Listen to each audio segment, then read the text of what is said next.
Welcome to Our Jewish Roots with Bible teaching from Israel by Dr. Jeffrey Seif. On today's program, we continue our look at the women of the Bible in our series, She Shall Be Called Woman.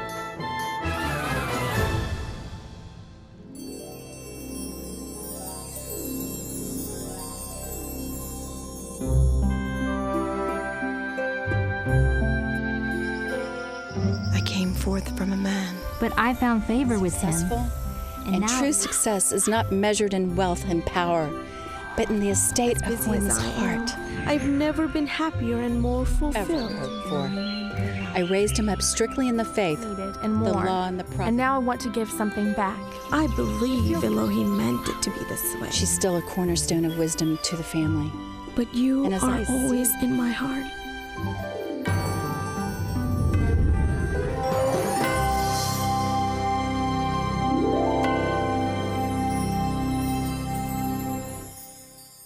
Thank you for joining us today. I'm David Hart. I'm Kirsten Hart. I am provocative. Actually, the name is Jeffrey Seif, but the series title is provocative. She shall be called woman.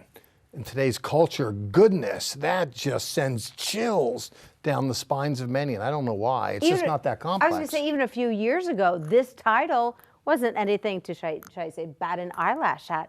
But No. now it is, because gender roles have changed. Well, they haven't changed, but they've morphed. People are morphing them into what they want them to look like and be. I got to a place in my life when I prayed the sinner's prayer and asked the Lord into my heart. I decided to take a look at the book and let the Bible serve as a guide to the perplexed for me to understand what my life was all about. Would that men would do that and women would do that, we'd find a lot of clarity and a lot of healing in the process, I believe. I think part of today's program is about us as men who have great spouses in our lives. Yes, just like you have. Yes. And I have too. My wife, Barry, I say she's the way, the truth, and the wife. You got a good one too. We're blessed. Good program coming Yes. today. Right now, let's go to Dr. Seif's teaching in Israel.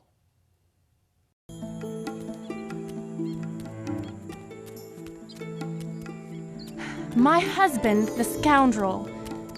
His name is Nabal, and folly was with him. But it was for his life and the lives of our family that I went forth to intervene. Yahweh's servant, David, came in peace and kindness, but Nabal repaid him with evil. If Elohim would not have been with me, David would have avenged justice with bloodshed. But I sent gifts to David and his men, food and supplies, and then I pleaded with him for mercy and forgiveness. Yahweh's words were on my lips, and they cooled the hot coals of anger. David received my counsel with gladness and sent me home in peace.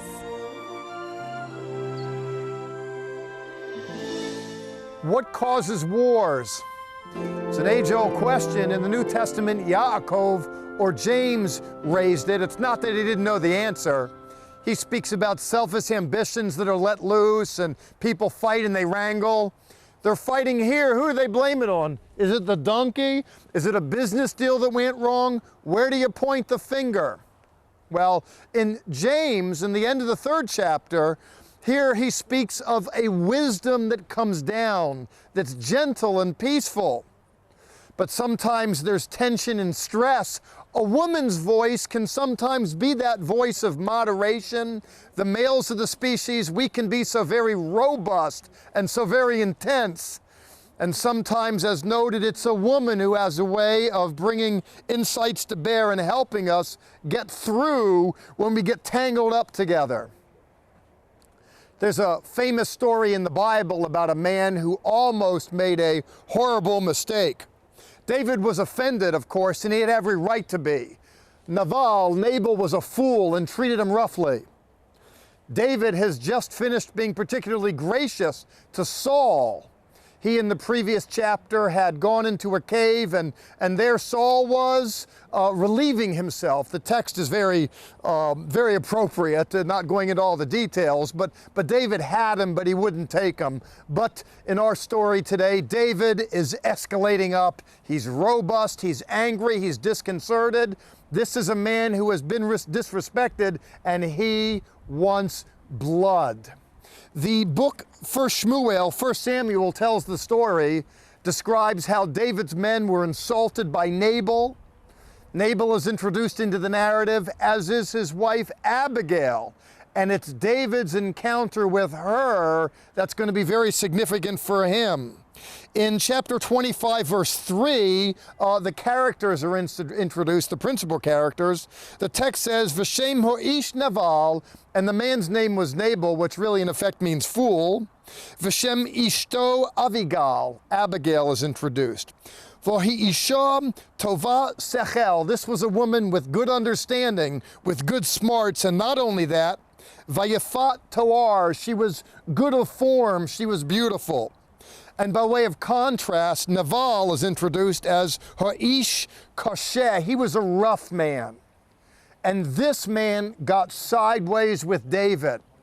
And David had garnered a force together of 400 plus, and he was bent on his demise. Thank God for his wife. He would have made a horrible mistake. And we're going to consider today how a woman's voice can help the males of the species settle down and think right.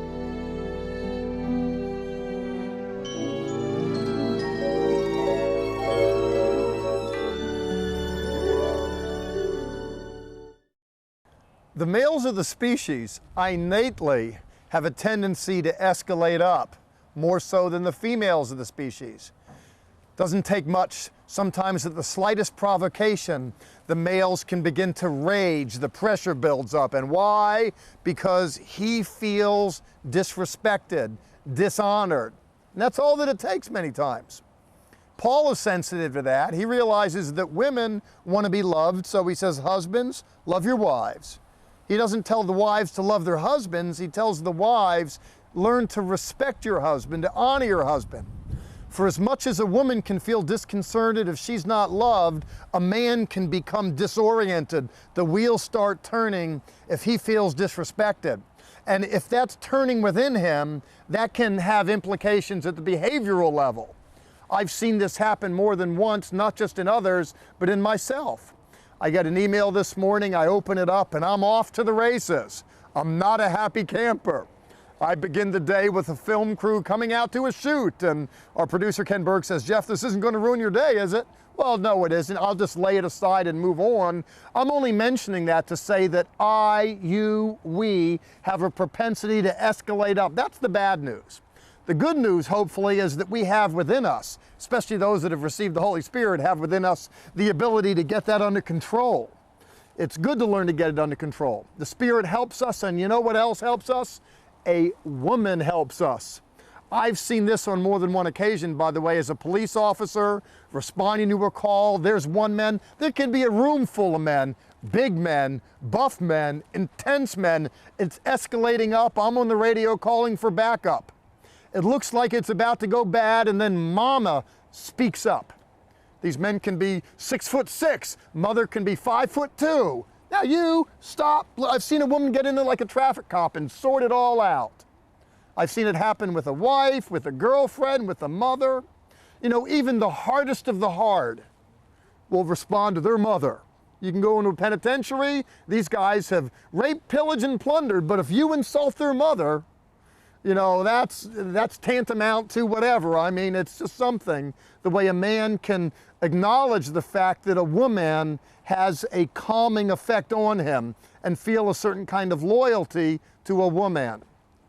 King David exemplifies this marvelously in the story at hand. You recall that he was insulted by a foolish man, a churlish man, a fellow named Nabal. Abigail, his wife, however, intercedes.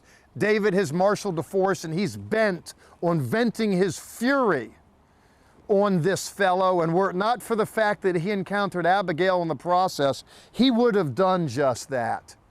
She will come and humble herself, oh my Lord. She knows how to talk to a man. Oh, and by the way, when a man is upset, it's not just a woman that have a calming effect, but a woman that knows how to talk to a man. She treats him respectfully. Oh my Lord, I'm your handmaiden. Will you not but see this? She doesn't push him, she suggests. She's tactful, diplomatic. She knows how to calm down. It's a great story. David doesn't forget it. Later on, when her husband dies, when he hears of it, David's going to send for her and say, listen, how about a movie on Friday? He's going to want to strike up a chord. I want to look at the 25th chapter, verse 32, and see what David says to her. And by extension, we do well if this can be our attitude. Vayomer David la Abigail, and David said to Abigail in verse 32, Baruch Adonai Elohei Yisrael, blessed be the God of Israel. Asher shalachek hayom hazeh likroti. Blessed be the Lord God of Israel, who sent you this day to meet me. Thank God for God, thank God for you. He's going to go on to say to her, Uvaruch ta'amek. He's going to say, blessed be your discretion. Oh, Abigail, thank you. Blessed be the way that you think. He's going to follow in verse 33, Uvarukoat, and he's going to say, blessed are you. David sees value, worth. He honors her for what she was and what she contributed to him, and how she saved him from bringing harm upon himself. He closes, and the way he closes, the way I want to close on this, in verse 35, he's going to say unto her, V'lo amar, and David said to her, Ali l'shalom, go in peace. He's going to then say, Shemati b'kolek, I have hearkened to your voice. Kol is voice. You know, the voice of prophecy, bat kol, is considered feminine in a Hebrew understanding. He's then going to say, Ve'esa panayik. Punim is face.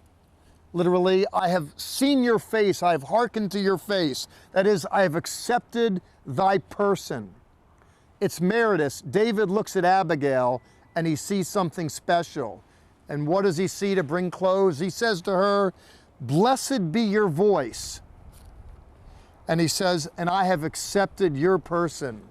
May it be that we males the more so develop an appreciation for how women help us, how they save us, how they help us bring things under control. And may we honor them for so doing. Our resource this week, 3 beautiful magnets of Jerusalem, featuring photography by our own Kenneth Berg. These magnets are a wonderful addition for your refrigerator or filing cabinet, and a great reminder to pray for the peace of Jerusalem. Call 1-800-WONDERS or visit us at levitt.com. Remember to connect with us on social media for so much extra content. Find us at Our Jewish Roots. It is because of you that we're able to bring these series to you. It's all about women in this series, and we just want to say thank you for your support. Huge thank you. And I just want to say a huge thank you for Dr. Seif bringing this topic onto our program. And he is going to teach us about the Proverbs 31 woman. And I have to be honest, she has always rather intimidated me because it's hard to relate to the standards that she brings, but I'm thankful for Jeff's insight. I think you will be too. Let's go to Israel to hear from Dr. Seif.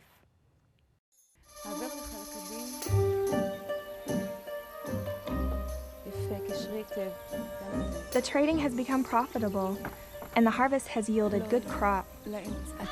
All of this will surely benefit my family.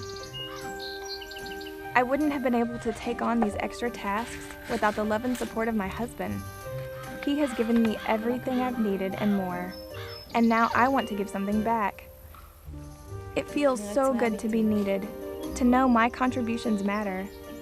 As busy as I am, I've never been happier and more fulfilled. My workers have done well and are worth their hire and more. As I have been blessed with increase, so I would like to bless them as well. In the modern world, men leave home to go attend to life. But 'twas not the case in the ancient world, when so much of life centered around the home. In the modern world, the children go off and learn about life in school, and the men go off and attend to life at work. But in the ancient world, the home was the center of education. The home was the center of where the man worked, and the woman was the head of the home. What a home this was in ancient Israel. Many attended to agricultural concerns. But in conjunction with that, this woman has a small business going. She's a haberdasher, a seller of fine clothing. Goodness, when I think of what's involved in the manufacture of the clothing, to come up with the dyes and then to spin the fabrics and then to cut them and tailor them into clothing, it's quite an operation she's got going. In Proverbs chapter 31, the author there says, a good woman is worth more than money, in part because she makes money. She doesn't just make money, she makes life. She's the lamp of the family, if you will, because so much revolves around her. The vision in ancient Israel for a woman wasn't to be some love slave, simply to satisfy the pleasures of the males of the species, who after finishing with her just goes on in life and finds other conquests. No, the vision was that the woman would be so central in the success of life, success for the males of the species. This is evidenced in part by the testimony of someone who didn't do so good, to tell you the truth. Shlomo, Melech Israel, Solomon, the king of Israel, began his life seeking God and getting wisdom, and he ended his life returning to God. But his mind left him somewhere in the middle at one level. Here we have some closing comments in Proverbs, which is a testimony to the wisdom that he'd accrued over time, and starts off, Devrei Lemuel Melech, the words of Lemuel the king. Now, there was no king in ancient Israel by that name. Here, arguably, it's another name for Shlomo, for Solomon. Lem means toward. El, as a suffix, means God. The words of a king who's inclining himself toward God. Solomon began like this and he ended like this. Here he harks back to something his mother taught him. I say that because the verse goes on, Masor asher yisarto imo, the burden that his mother carried. This isn't just his own wisdom, but he's parroting that which his mother gave to him. And what did she tell him? Al titain lanoshim chelek. Don't give your strength to women.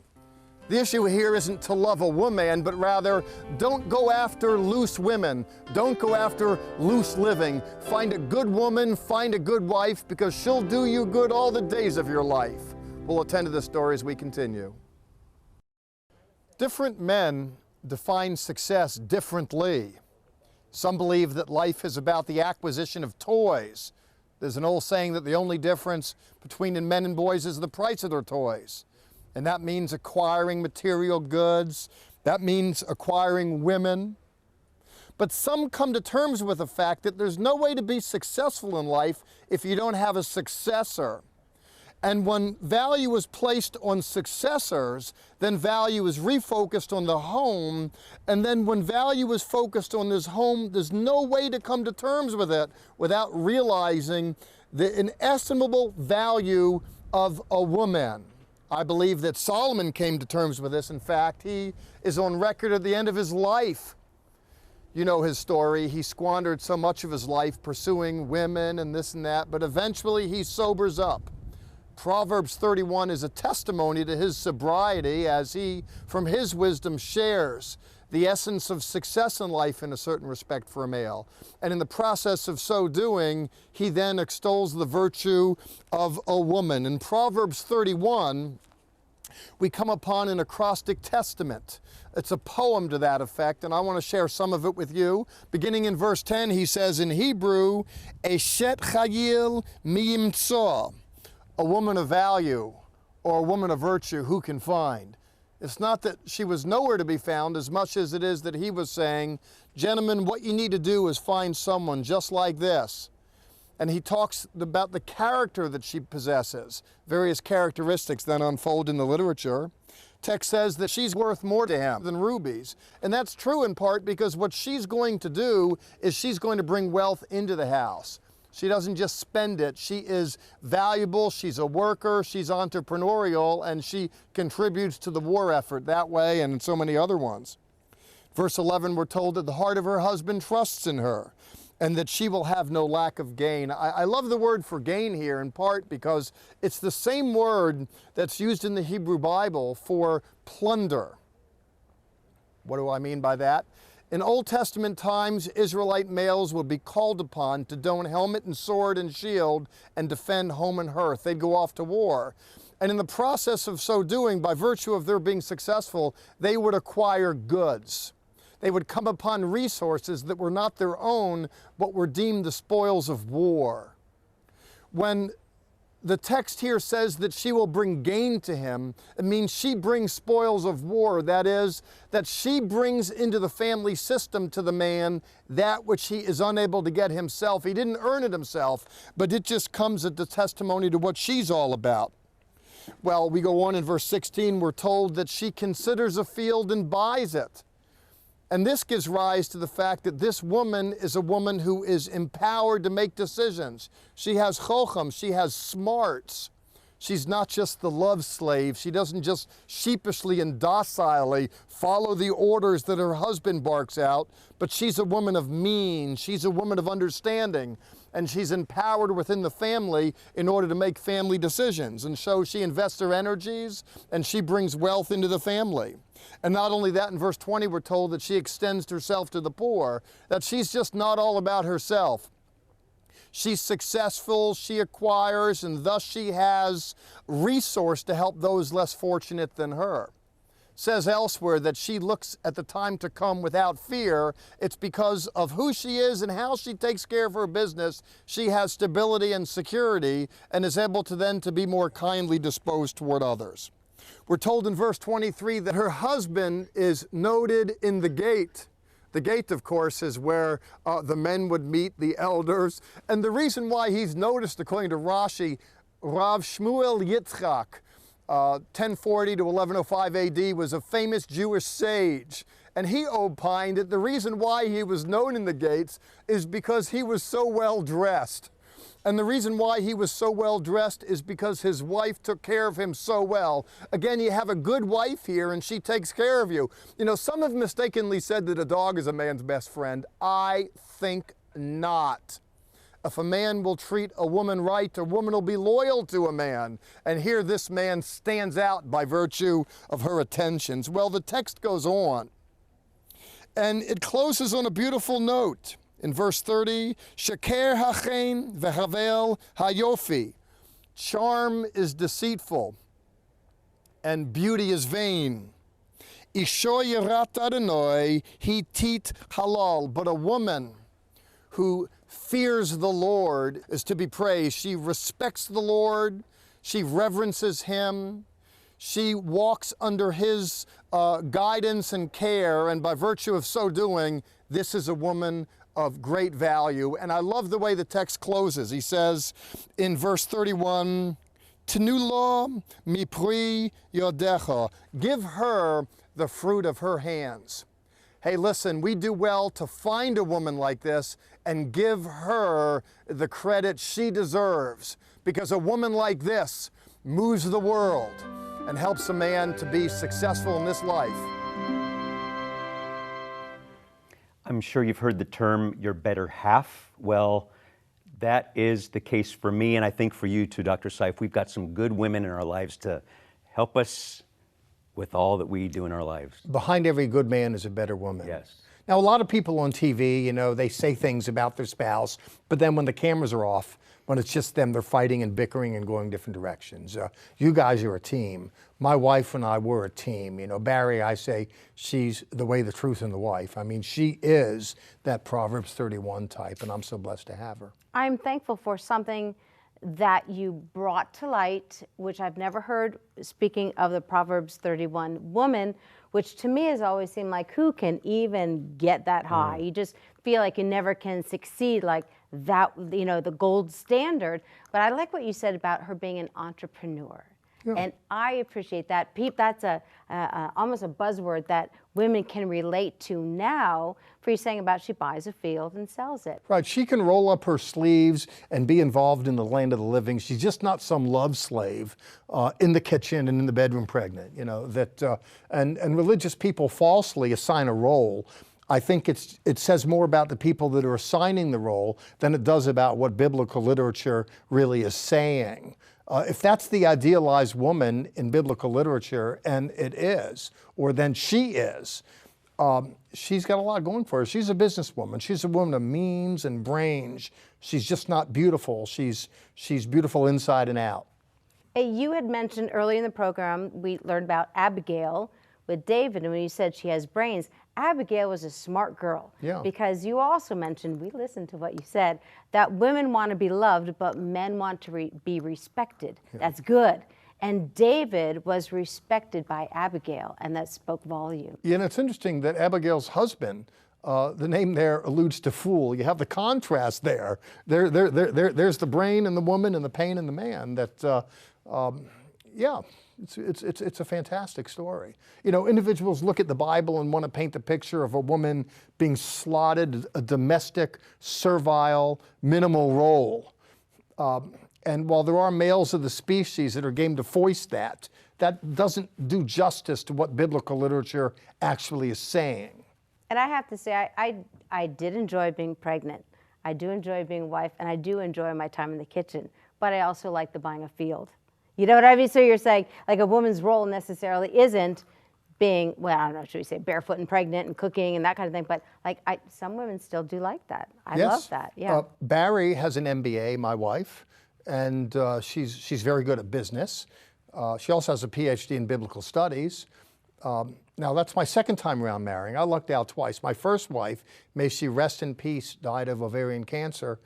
Patty had 3 graduate degrees. She took care of the family finances.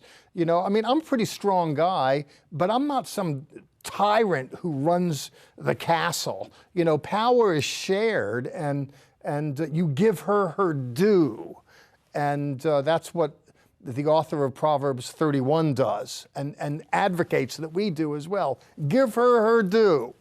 And it's a good partnership. It is. We're not done with this series. There's more women in the Bible, important women that we're going to talk about, but it's time to go again. We're done today. Yes. See you next week. Till then, Sha'alu Shalom Yerushalayim. Pray for the peace of Jerusalem.